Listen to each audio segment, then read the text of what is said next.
Hello everybody, I'm Coral. Welcome to my channel. All my books are falling down. Oh my god, will you stop it please? I'm here with the second part to my July book haul. The first one I did at the beginning of the month was books that I bought on my birthday, and there were quite a few of them. So I decided to split things up. So this is like the rest of the stuff that I got. Some of them were things that I ordered using like a birthday coupon from Thrift Books, and actually I think that's all of them. What to start with here. First one I'm going to talk about is Beginning at the End by Mike Chen. And this is a story that is post-apocalyptic. It takes place after a global pandemic, so of course I'm like, yes, please. I just really like those books, and I am so excited for the influx of those because people do like to write about, well, the events in books do tend to mirror what's going on in society at the time that they're written.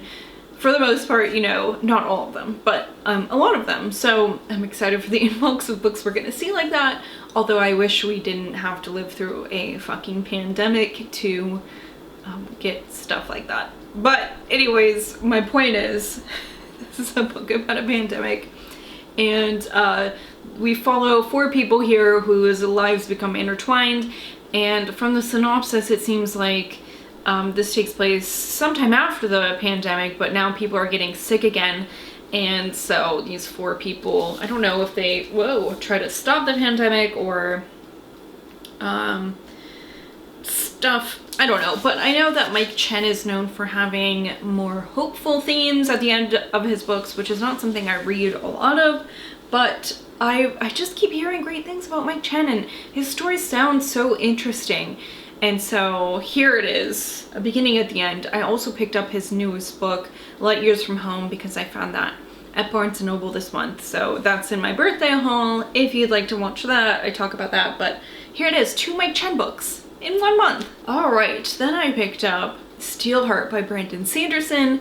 I've read most of the Mistborn books. I've read all of his Stormlight Archive books, so I figured like I should read his other stuff as well, right? Because I really love his books. This is the start of another series. This is Steelheart, and this seems more like science fiction superhero-y, which is not typically my thing, but I'm willing to give it a try.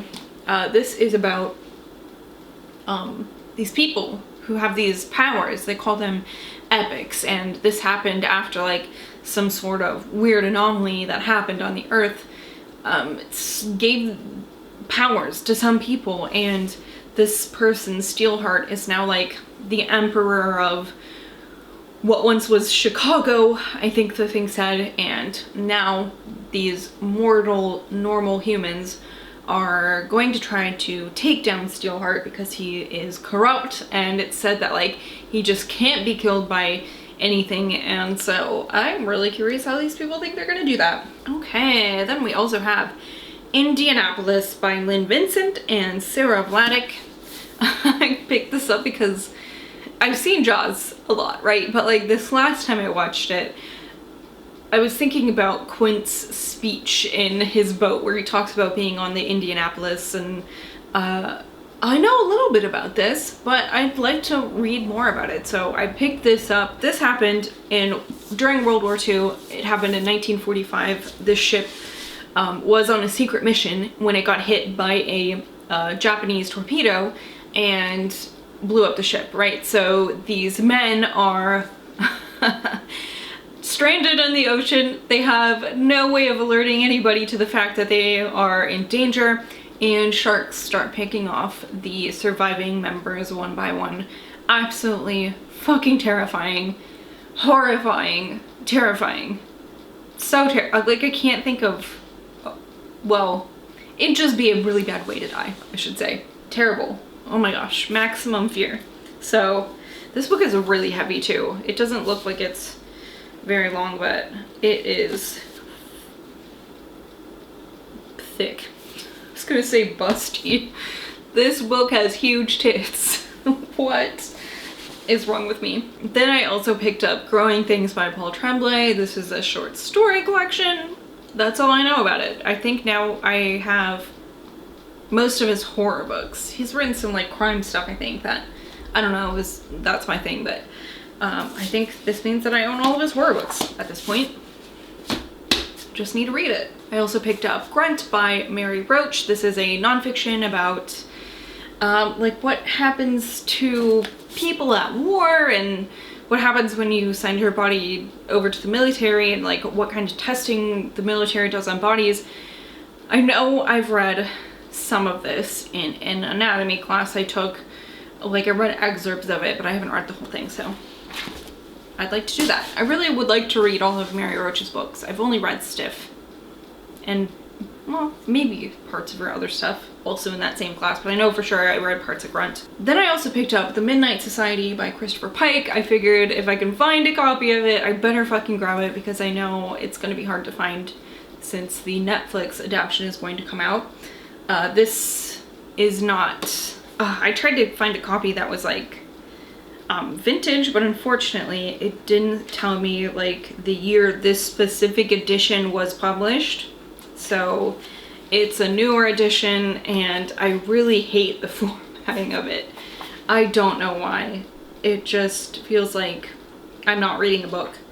Anyway, this is about these teenagers at a hospice house, a hospice care center. So these are teenagers with terminal illnesses, people who are not going to survive. They're not going to leave the hospice care house, right? And 5 of them get together every night to tell each other spooky stories. They call themselves the Midnight Society, and one night they make a pact saying like, if any one of us dies, that person is going to come back and contact the others, and maybe that happens. I don't know, I'll have to read it. Then I also found Fever Pitch by Betty Firm, and this looks so fucking weird. The step back art is absolutely great. It's just great. Doctors, guns, sexy stuff, eyes, old men. I don't know. This is about like a pharmaceutical firm. There is 2 sisters who are a part of this like family-owned pharmaceutical firm. One is like beautiful and sexy, and the other one's like a sexy doctor. And then the new CEO, Brian, or the new president, I suppose, is like caught in between these 2 sisters. But also, this pharmaceutical firm has been doing experiments on people. So crazy, absolutely bonkers. I can't wait to read it. And like the color of this, just this like neon red with this metallic blue. Oh my god, it's great. I love it. Okay, and then lastly, City of Towers, which is the Dreaming Dark book 1. And this is some sort of D&D thing. I've been trying to find these because I'd like to read them. I don't know why, I'm just in, I don't know, in the mood to read those weird fantasy things. Kind of, this one isn't very old. I think this came out in the 2000s, but I don't know. I just want to get that feeling like when I started reading Piers Anthony for the first time, I guess, you know what I mean? So this is about 4 soldiers. After a war, they've come to the City of Towers, which is like a place where they can just like relax and make some easy money and just like live semi-peacefully. But then it says they find themselves caught in a plot that will take them from the highest reaches of power to the most sordid depths of the city of wonder, shadow, and adventure. So I don't know what this is about, but someday I'll read it. All right, everyone, that's all I have for you today. I'd love to know if you've read any of these and what you thought about them. I'd love to know what you picked up, if you're excited about getting anything from the library, or you found a used book, or you went to Barnes & Noble. I'd love to hear. Thank you all so much for watching. I will see you later. Goodbye.